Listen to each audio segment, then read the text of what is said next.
Você já sentiu que está sendo observado o tempo todo, mesmo quando está sozinho? Aquela sensação estranha de que alguém está te avaliando, te julgando, te medindo e que você precisa performar mesmo dentro da sua própria casa, mesmo nos seus pensamentos mais íntimos? Você se pega arrumando o cabelo, antes de abrir a câmera do celular, ensaiando mentalmente o que vai dizer numa conversa casual, editando suas palavras antes mesmo de pronunciá-las, como se houvesse uma audiência invisível assistindo cada movimento seu. E o pior é quando você percebe que o juiz mais severo, o observador mais implacável, não está lá fora, está dentro de você. É você mesmo se vigiando, se corrigindo, se punindo por cada pequeno deslize, por cada momento em que não foi produtivo o suficiente, disciplinado o suficiente, perfeito o suficiente. Se você está exausto de viver sob esse olhar constante, de nunca ter um segundo de descanso real porque até seus momentos de lazer precisam ser otimizados e justificados, então o que eu vou te mostrar hoje vai revelar a máquina invisível que te transformou no próprio carcereiro da sua vida. Tem um momento estranho que acontece na vida de muitas pessoas, um momento que elas não esperavam e que chega sem avisar. Elas acordam num dia qualquer e percebem que não conseguem mais relaxar completamente, que não existe mais aquele espaço de privacidade genuína onde podem apenas ser sem se preocupar com nada. Mesmo sozinhas no quarto, com a porta trancada, sem ninguém por perto, elas sentem uma espécie de presença invisível, um olhar que nunca pisca, nunca descansa, nunca perdoa. E esse olhar não vem de uma câmera de segurança ou de uma rede social, vem de dentro delas mesmas. É como se tivessem instalado um guarda permanente dentro da própria cabeça, um supervisor implacável que nunca tira férias, nunca dorme, nunca está satisfeito. Elas olham no espelho e não veem apenas seu reflexo, veem também aquele que observa o reflexo, que julga o reflexo, que encontra defeitos no reflexo, e se perguntam quando foi que começaram a viver assim, quando foi que perderam a capacidade de simplesmente existir sem se monitorar constantemente. A maioria das pessoas interpreta essa experiência como um problema de autoestima ou ansiedade, como se fosse uma falha pessoal que precisa ser corrigida com mais autocontrole, mais disciplina, mais esforço. Elas tentam meditar para acalmar a mente, tentam técnicas de mindfulness para estar mais presentes, tentam afirmações positivas para se aceitar melhor. E por alguns momentos pode até funcionar. Elas conseguem silenciar temporariamente aquela voz crítica interna, conseguem sentir um breve alívio. Mas logo o observador volta, a dor, mais forte, mais vigilante, agora também vigiando se elas estão meditando direito, se estão sendo mindful da forma correta, se estão se aceitando adequadamente. É como tentar fugir da própria sombra correndo mais rápido, como tentar escapar de uma prisão cujas grades você mesmo carrega dentro de si. E o mais frustrante é que quanto mais você tenta se libertar usando as ferramentas do próprio sistema de vigilância, mais preso você fica. Você baixa aplicativos para monitorar sua produtividade, usa rastreadores para medir seu sono, conta calorias, passos, minutos de exercício, como se quantificar cada aspecto da sua existência fosse finalmente te dar aquela sensação de controle e paz que você tanto busca. Mas no fundo você sabe que isso está apenas apertando as correntes, tornando a vigilância ainda mais total, ainda mais inescapável. Michel Foucault passou anos estudando como as sociedades modernas desenvolveram formas cada vez mais sofisticadas de controle. E o que ele descobriu é absolutamente perturbador e libertador ao mesmo tempo. Ele percebeu que o poder não funciona mais como antigamente, com reis e guardas e prisões visíveis. O poder moderno é muito mais inteligente, muito mais eficiente.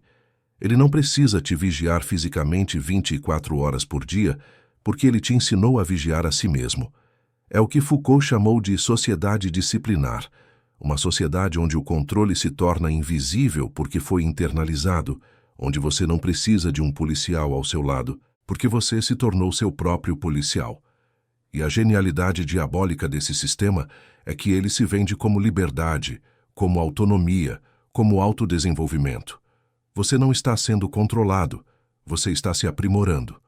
Você não está sendo vigiado, você está se monitorando para melhorar. Você não está preso, você está se disciplinando para alcançar seus objetivos. Mas Foucault nos mostra que essa aparente liberdade é a forma mais sofisticada de prisão já inventada, porque é uma prisão que você constrói voluntariamente, que você defende quando alguém questiona, que você até paga para manter funcionando. Foucault estudou minuciosamente a história das prisões, dos hospitais, das escolas e descobriu algo fascinante. Ele descobriu que todas essas instituições começaram a adotar, a partir do século XVIII, uma mesma arquitetura de poder baseada na vigilância constante. O exemplo mais famoso é o panóptico, uma prisão circular onde um único guarda na torre central pode observar todos os prisioneiros sem que eles saibam se estão sendo observados ou não naquele exato momento. E o efeito disso é incrível. Os prisioneiros começam a se comportar como se estivessem sempre sendo vigiados, porque a qualquer momento podem estar. Eles internalizam o olhar do guarda. Eles se tornam seus próprios vigilantes. E o poder economiza energia, porque não precisa mais vigiar de fato todo mundo o tempo todo. Basta criar a possibilidade de vigilância, basta instalar a sensação de estar sendo observado. Agora imagine isso não numa prisão física, mas na sua vida inteira. Você tem câmeras de segurança nas ruas, rastreadores no celular, históricos de navegação sendo monitorados, algoritmos analisando cada clique seu, cada curtida, cada segundo que você passa olhando uma imagem. E você sabe disso. Você sabe que pode estar sendo observado a qualquer momento. Então você começa a se policiar, a editar suas buscas, a pensar 2 vezes antes de curtir um post, a performar uma versão aceitável de si mesmo para essa audiência invisível. Mas o mais profundo não é nem essa vigilância externa, é a forma como você levou esse olhar para dentro. Você não precisa mais de câmeras porque você instalou uma câmera permanente dentro da sua própria consciência, gravando cada pensamento impróprio, cada desejo inadequado, cada momento de fraqueza ou deslize. E aqui está a revelação crucial que Foucault nos oferece. Esse observador interno que você pensa ser sua consciência, sua voz da razão, seu superego protetor, não é você. É o poder falando através de você. São as normas sociais, os valores do capitalismo produtivista, as expectativas de uma sociedade obcecada por performance e otimização, tudo isso cristalizado dentro de você, numa voz que parece sua, mas não é. Foucault chamou isso de subjetivação, o processo através do qual você se torna um sujeito, mas um sujeito específico, moldado por relações de poder que você nem percebe que estão te moldando. Você acha que está se desenvolvendo livremente, fazendo escolhas autônomas sobre quem quer ser, mas na verdade está sendo sutilmente conduzido a se tornar um tipo muito específico de pessoa, o tipo de pessoa que essa sociedade precisa que você seja. Uma pessoa produtiva, previsível, autocontrolada, que não precisa de supervisão externa porque se supervisiona sozinha, que não questiona as regras do jogo porque internalizou essas regras tão profundamente que as defende como se fossem suas próprias convicções. E o mais cruel é que quando você falha em atender a esses padrões impossíveis, quando você não consegue ser tão produtivo quanto deveria, tão disciplinado quanto deveria, tão otimizado quanto deveria, você não culpa o sistema que criou esses padrões absurdos. Você culpa a si mesmo. Você se sente inadequado, preguiçoso, fraco, defeituoso. O poder conseguiu a façanha final de fazer você se punir voluntariamente por não conseguir atender às suas demandas impossíveis. Mas entender isso não é apenas revelador de um problema. É o começo de uma possível libertação. Porque quando você percebe que aquela voz crítica interna não é realmente você, quando você identifica de onde vem aquele observador implacável, você cria uma distância, um espaço entre você e o mecanismo de controle. Foucault não estava interessado apenas em descrever como o poder funciona. Ele estava interessado em como podemos resistir a ele, como podemos criar práticas de liberdade dentro de um sistema que parece completamente fechado. E a primeira prática de liberdade é essa capacidade de ver o poder operando, de reconhecer quando você está sendo atravessado por discursos e normas que não são seus, de perceber quando está se vigiando não por genuíno cuidado consigo mesmo, mas porque internalizou um sistema de controle. É a diferença entre o que Foucault chamava de cuidado de si e a mera conformidade aos padrões externos. O cuidado de si genuíno é quando você faz escolhas sobre sua vida baseado numa relação ética consigo mesmo, numa busca por criar uma existência que faça sentido para você, que seja autêntica para você. Não é sobre atender expectativas ou performar sucesso ou otimizar sua produtividade. É sobre perguntar constantemente: quem eu quero ser? Que tipo de vida vale a pena viver? Que práticas me transformam na direção dessa vida? E essas perguntas não têm respostas prontas, não têm fórmulas universais, porque cada pessoa está criando sua própria obra de arte existencial, está inventando sua própria forma de existir no mundo. Deixa eu te contar sobre um caso que Foucault mencionava frequentemente. Nos seus últimos escritos, ele estudou os filósofos cínicos da Grécia Antiga, especialmente Diógenes, aquele que vivia num barril e andava com uma lanterna em pleno dia, dizendo que estava procurando um ser humano honesto. Para os padrões da época, Diógenes era completamente louco, era um escândalo vivo. Ele rejeitava todas as convenções sociais, todas as normas de comportamento civilizado, todos os valores que a sociedade ateniense considerava sagrados. Ele comia na praça pública, dormia onde queria, fazia suas necessidades sem esconder, vivia sem propriedades, sem status, sem vergonha. E as pessoas o olhavam como um mendigo patético, como alguém que tinha fracassado completamente em se tornar um membro respeitável da sociedade. Mas Foucault via em Diógenes algo radicalmente diferente. Ele via um homem que tinha conseguido se libertar do olhar social, que tinha rejeitado o panóptico invisível da opinião pública, que tinha escolhido viver segundo seus próprios termos, mesmo que isso significasse ser considerado louco ou marginal. Diógenes não estava se vigiando para atender expectativas externas, não estava performando uma identidade aceitável, não estava tentando otimizar sua vida segundo os valores dominantes. Ele estava praticando uma liberdade radical, uma recusa completa de ser definido pelos outros, de ser moldado pelos mecanismos de poder da sua época. E claro, você não precisa ir morar num barril para entender a lição aqui. A questão não é copiar Diógenes literalmente, é reconhecer que ele representa a possibilidade de resistência, a possibilidade de criar sua própria forma de existir, mesmo dentro de uma sociedade que tenta te moldar constantemente. Então, o que você faz com essa compreensão? Como você começa a se libertar dessa vigilância internalizada, desse observador implacável que mora dentro de você? Foucault seria o primeiro a dizer que não existe uma receita pronta, que cada pessoa precisa inventar suas próprias práticas de liberdade.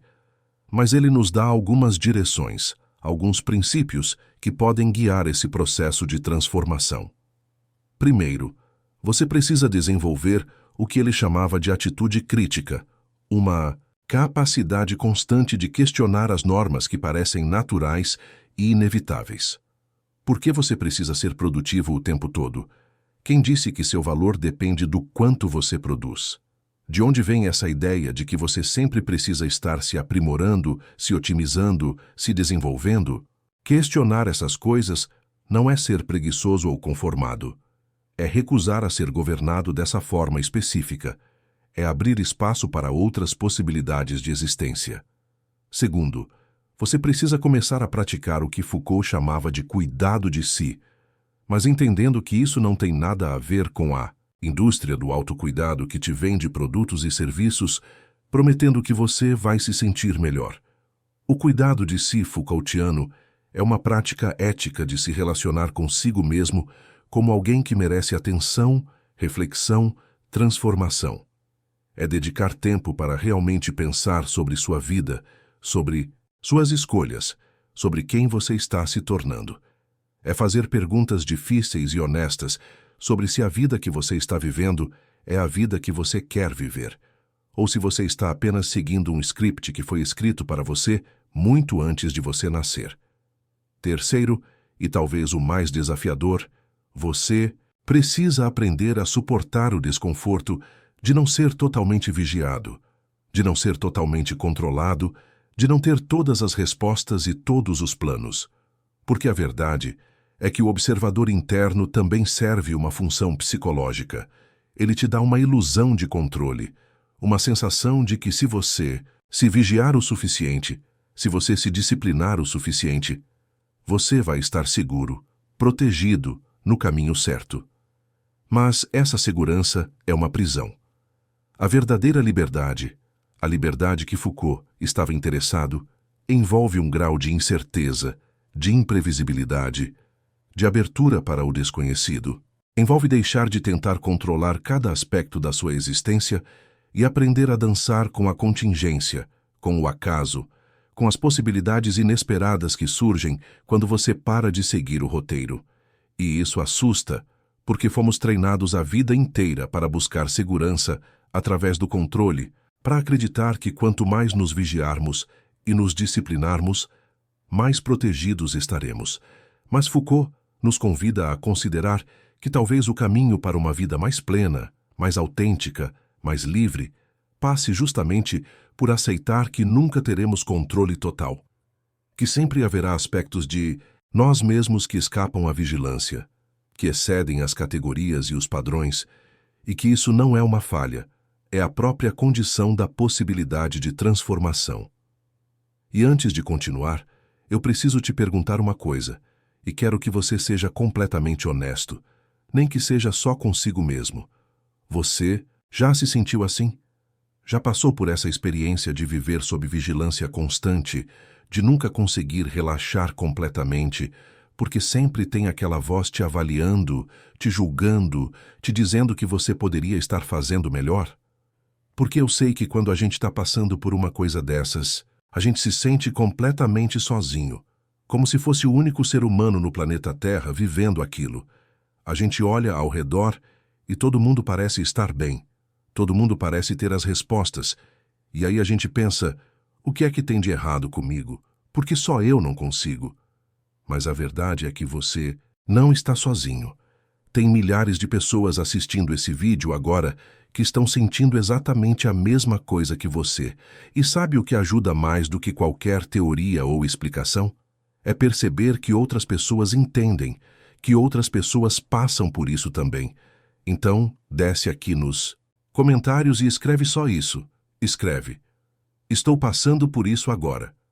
Não precisa dar detalhes se não quiser. Não precisa contar sua história toda. Só essa frase já basta. Porque quando você escreve isso, você não está só desabafando. Você está dizendo para outra pessoa que vai ler seu comentário. Você também não está sozinho. E isso pode ser exatamente o que alguém precisava ouvir hoje. Agora pensa comigo sobre uma coisa fascinante que Foucault descobriu.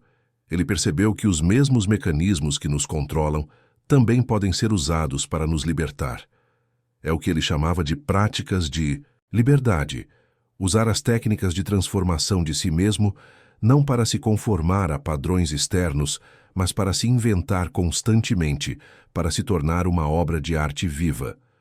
Os gregos antigos tinham essa ideia de que a vida podia ser vivida como se você fosse um escultor, trabalhando numa escultura. Só que a escultura é você mesmo. É sua própria existência. Você não nasce pronto, você não descobre quem você realmente é lá no fundo. Você cria quem você é através das escolhas que faz, das práticas que adota, da forma como você se relaciona consigo mesmo e com os outros. E isso é simultaneamente aterrorizante e libertador. Aterrorizante porque significa que você não tem desculpas, não pode simplesmente dizer é assim que eu sou e pronto. Você é responsável por se criar, por se inventar, por escolher que tipo de pessoa você quer se tornar, mas libertador porque significa que você não está preso a nenhuma identidade fixa, a nenhum destino predeterminado, a nenhuma essência imutável. Você pode sempre se transformar, sempre se reinventar, sempre escolher um caminho diferente. E essa capacidade de transformação não é negada ou bloqueada pelos mecanismos de poder que te atravessam. Pelo contrário, você pode usar essas mesmas técnicas de trabalho sobre si mesmo, essas mesmas práticas de autodisciplina e autorreflexão, mas direcionadas não para a conformidade, e sim para a experimentação, não para controle, e sim para a criação. Tem um conceito que Foucault desenvolve nos últimos anos de vida que é particularmente poderoso aqui, que é a ideia de estética da existência. Ele estava estudando como os gregos antigos pensavam sobre ética, não como obediência a regras morais universais, mas como arte de viver, como criação de uma vida bela, uma vida que vale a pena ser vivida. E beleza aqui não tem nada a ver com aparência física ou sucesso material. Tem a ver com coerência interna, com autenticidade, com a capacidade de viver segundo princípios que você mesmo escolheu e que fazem sentido para você. É como um músico que não toca uma partitura escrita por outra pessoa, mas improvisa sua própria música, seguindo certas regras harmônicas talvez, mas criando algo único, algo que só poderia vir dele. E essa metáfora é perfeita, porque assim como na música, na vida, você também está lidando com limitações, com regras, com contextos que você não escolheu. Você não pode simplesmente ignorar a sociedade em que vive, as relações de poder que te atravessam, as normas e expectativas que existem ao seu redor. Mas dentro dessas limitações, dentro dessas condições dadas, você tem espaço para a criação, para a improvisação, para a invenção. Você pode escolher como responder a essas condições. Você pode escolher que aspectos aceitar e que aspectos resistir. Você pode escolher que tipo de relação você quer ter consigo mesmo e com os outros. E essas escolhas vão gradualmente criando uma forma de vida, um estilo de existência que é seu, que é único, que é irrepetível. Se você chegou até aqui, neste vídeo, eu sei que você não está apenas buscando informação. Você está buscando uma transformação real, uma forma diferente de existir no mundo. E eu quero te dizer uma coisa: você não precisa passar por isso sozinho. Este canal existe exatamente para pessoas como você, pessoas que estão cansadas das respostas superficiais, que querem ir mais fundo, que têm coragem de questionar tudo o que aprenderam sobre si mesmas. Toda semana eu trago reflexões como essa, explorando os cantos mais profundos da experiência humana através da filosofia e da espiritualidade. Se você quer continuar essa jornada de autoconhecimento, se inscreve no canal e ativa o sininho. Não porque eu preciso de números, mas porque você merece ter um espaço onde pode pensar diferente, sentir diferente, ser diferente. E se esse vídeo tocou em algo verdadeiro dentro de você, deixa um like para que mais pessoas que precisam ouvir isso possam encontrar esse conteúdo.